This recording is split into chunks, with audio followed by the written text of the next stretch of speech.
최근 트로트 가수 진혜성이 정신질환 병력으로 병역 면제를 받았다는 소식이 전해지며 큰 화제가 되고 있다. 그러나 그의 건강 상태에 대한 공감과 이해는 부족한 채 많은 대중이 비난과 공격의 목소리를 높이고 있다. 이 논란은 일부 사람들이 진혜성의 집 앞에서 난동을 부리며 상황을 더욱 악화시키면서 긴장감을 고조시켰다. 진혜성이 정신건강 문제로 병역 면제를 받았다는 소식이 처음 알려졌을 때 이를 둘러싼 반응은 극명하게 엇갈렸다. 의료진의 판단에 따라 정당한 절차를 거쳐 면제가 이루어졌음에도 불구하고 일부는 그가 병역을 회피하려 했다는 주장을 제기했다.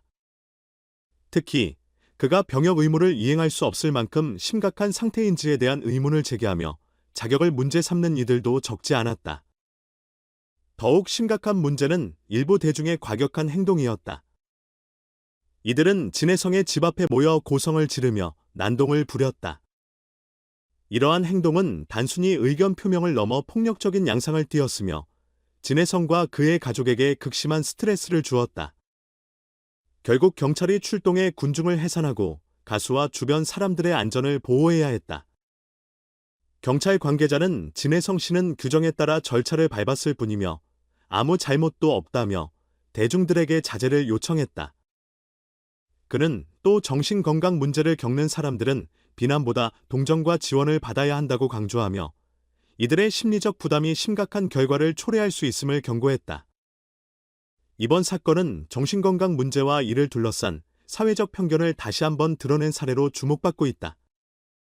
현대 사회에서 정신질환은 더 이상 드문 일이 아니며 점차 더 많은 관심과 해결책을 요구하는 중요한 문제로 대두되고 있다.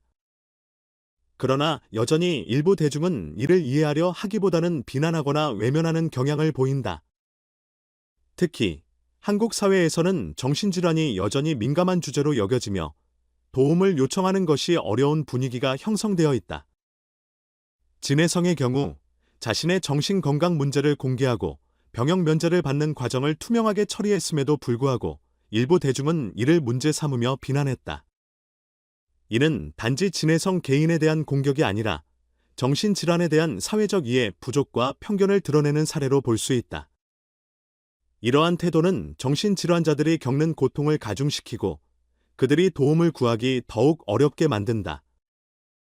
정신질환은 우울증, 불안장애, 외상 후 스트레스 장애, PTSD 등 다양한 형태로 나타나며 이는 단순히 개인의 정신건강을 넘어 일상생활 전반에 영향을 미친다. 그러나 여전히 많은 사람들은 이를 단순한 약점으로 간주하거나 숨기려 한다. 이러한 사회적 분위기는 정신질환자들에게 낙인으로 작용하며 그들의 고립을 심화시킨다. 진혜성이 겪은 상황은 단순한 논란을 넘어 우리가 정신건강 문제를 어떻게 다루어야 하는지에 대한 중요한 질문을 던지고 있다. 정신질환에 대한 이해와 지원이 부족한 상황에서 진혜성과 같은 인물이 겪는 어려움은 더 이상 개인적인 문제로만 남을 수 없다. 대중의 비난은 문제를 해결하기는커녕 사회 전반에 걸친 심리적 부담과 편견을 악화시키는 결과를 초래한다. 정신건강에 대한 사회적 인식을 바꾸고 이를 둘러싼 편견을 해소하는 것은 우리의 책임이다. 진혜성의 사례는 우리 사회가 이러한 문제를 얼마나 미숙하게 다루고 있는지를 보여준다. 이제는 공정하고 따뜻한 시선으로 정신건강 문제를 바라보고 이를 겪는 사람들에게 실질적인 도움과 공감을 제공해야 할 때다. 진혜성이 이번 논란을 통해 오히려 정신건강의 중요성을 알리는 계기가 되기를 바란다. 그의 용기 있는 고백은 더 많은 사람들이 자신의 어려움을 솔직하게 털어놓고 도움을 받을 수 있는 사회를 만드는 데 기여할 것이다. 모두가 공평하고 이해심 깊은 공동체를 형성하여 정신건강 문제를 포용적으로 다루는 성숙한 사회로 나아가야 한다.